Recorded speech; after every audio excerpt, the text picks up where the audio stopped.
And so we've successfully set up the Gemini MCP server.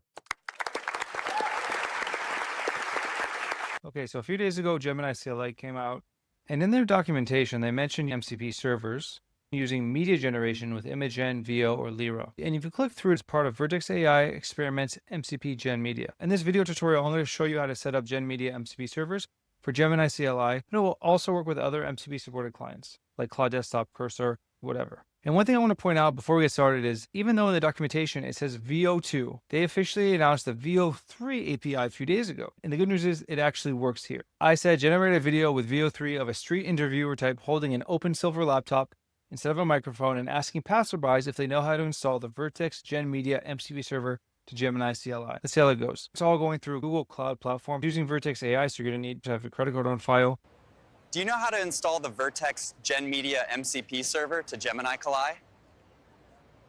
Okay, so I'm just going to show you how to set this up. And by the way, this is not just for VEO. It's for Imagen, it's for VEO2, it's for Chirp, it's for Lyria. You can install all of them or one of them. So some prerequisites really quickly. Tutorials for Mac. It may work for Windows, but I'm only focusing on Mac right now. You have to have access to Google Cloud Platform. You're going to have a Go installed on your computer. You're going to have Node installed. You're going to have to be a little bit comfortable using the terminal. And of course, you're going to have Gemini CLI installed. To be honest, you could have any supported MCP client, but I think it makes sense doing it with Gemini CLI because Google does a good job. I suggest using it. Okay, so you're going to go to console.cloud.google.com, and I suggest making a new project, and you just click here, New Project.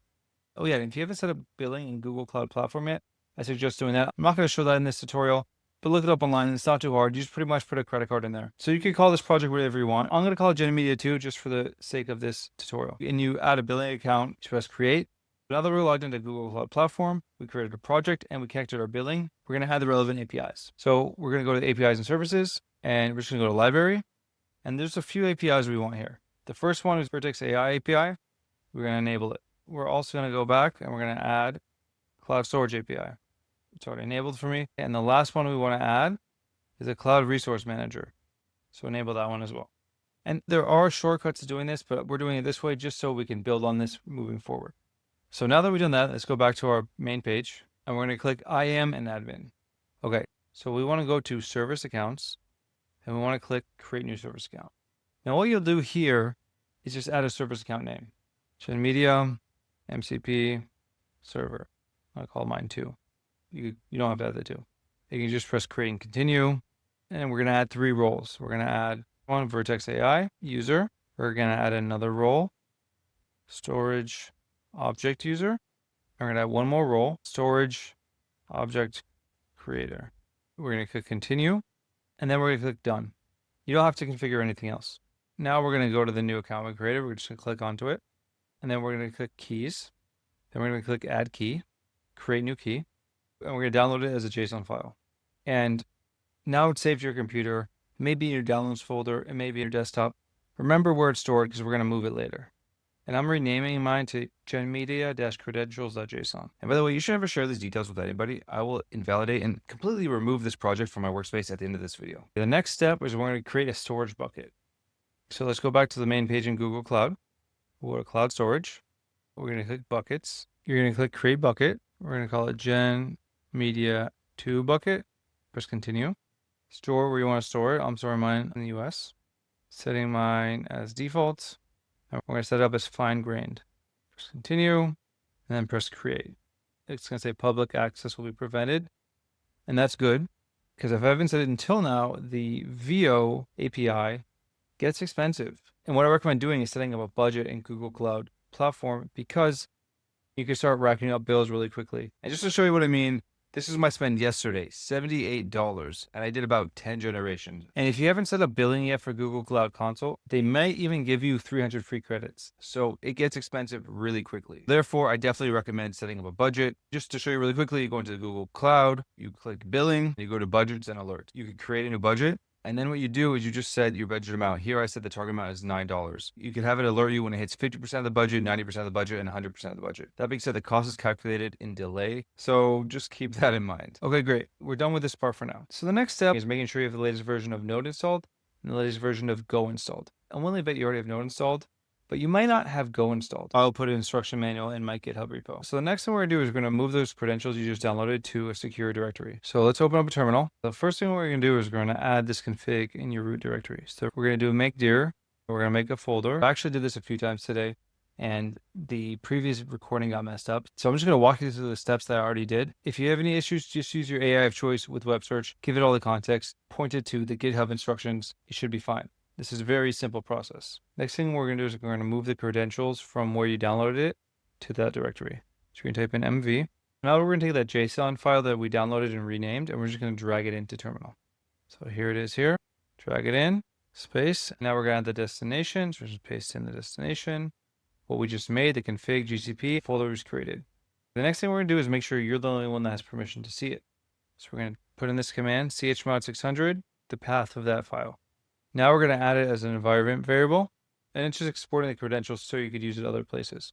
Lastly, we're going to make it permanent, this command, and then we're going to type in source. Okay, great. Now we're going to install the MCP servers. We're almost there. So you take these commands just from the Vertex AI GitHub, copy both of them, paste them in. And what this will do is it will download the MCP servers onto your computer, and open that directory. I'm going to copy that, paste that in. And of course, you can do this in any terminal, on War, Cursor, VS Code, Windsurf, wherever you want.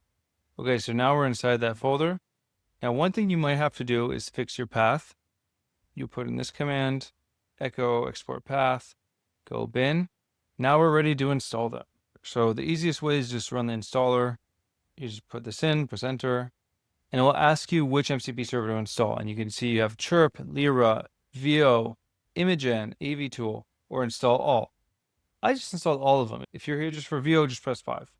It'll take a few minutes to install depending on how many MCP servers you choose. Great, so we install them now. And just to verify, we're going to type in which MCP VEO-go, and we see that it's here on the computer. Now let's verify the credentials are set up.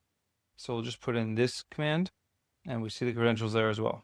And just to make sure it exists, put in this command. Great.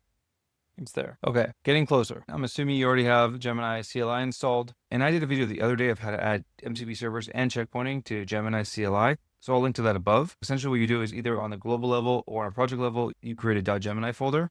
Then you add a settings.json file into that folder. And then you add your MCP servers and all the other configurations you want for Gemini CLI. Now, because I installed Gemini on a global level, my .gemini file is at the root as well as my settings.json. And just like I did in the previous video, I turned checkpointing on here, and I already installed sequential thinking. So I added a comma after that curly brace, and I added all the new MCP servers. There's a different MCP server for Imagen, for VEO, for Lyria, and Chirp. You have to add in your project ID in your Gen Media bucket, which will be the same for every single one of them. So you're going to have to go get your project ID, put it in here, and put your Gen Media bucket in here. And you'll be able to find those in the settings we made in Google Cloud. Just to show you really quickly, you go back to Google Cloud. This is your project ID. And to get your bucket, you go to Cloud Storage, click on your bucket, and this is your bucket name. So assuming you set all that up, save that file, and all you have to do is open up Gemini. Type in Gemini. So now you'll see new MCP servers. If you didn't have any, you'll have as many as you just added. In my case, I have 5. If we do Control T, we see what they are. Sequential thinking, which I already set up. Imagen, VEO, Lyria, Chirp. So again, here's the thing. In the documentation, they only mention VEO2. And if you ask it to create a video, it will do it by default in VEO2. But if you ask it to use VEO3, it will work. Let's just try it right now. Okay, so it said create a video with VEO3 of a speaker at the UN talking about how he just set up a Gen Media MCP server. When he says that, the audience should cheer and applaud. The speaker is holding a silver laptop. Make the video 8 seconds long and use the storage bucket in the environment variable. So we're going to press enter. And VEO3 takes some time. We're going to allow it. Okay, put in our storage bucket. Let's open up our bucket. So basically, when you open up your bucket, you'll see what you created. So I created one image gen and a bunch of VEO videos.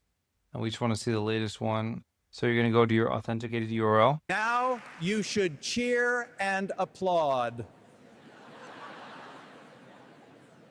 So yeah, so I got to learn how to prompt VEO3 better. I've seen some pretty awesome videos online. If you have any tips or tricks how to prompt better, let me know. The last thing I want to do is just show you how to add this MCP server to Claude Desktop. It's pretty much the same with every MCP supported client. So this was the setup for your Gemini settings.json file for using Gemini CLI. The setup for Claude is very similar. You just have to change the command to your absolute path. So you don't forget to put in your username here. And then you also want to add the path for your credentials. Same thing, you want to add your username here. So essentially, you just copy and paste this into your Claude JSON config file. And just to show you that working, first of all, we see VEO3 here. And we're going to add the same prompt. Let's see if it comes out different. Claude is actually modifying my prompt. And you can actually see it says duration 8 seconds. It says use the model VEO3, aspect ratio, and the number of videos. So you could also play with this. Okay, so Claude finished. Let's see how that video turned out. And so we've successfully set up the Gemini MCP server. All right, so that's how you set up the Gemini MCP servers to use VEO3 programmatically and all the other Google generative media tools. It's very cool. If you had any issues, I hope you were able to solve them using Perplexity or ChatGPT with web search or Gemini with web search. They can all help you. This is all very straightforward. There's a lot of documentation there. So I hope you guys found this video helpful. Let me know what you guys create with VEO or all these other tools. If you have any advice on how to generate better videos, let me know. Thank you guys for watching and have a great day.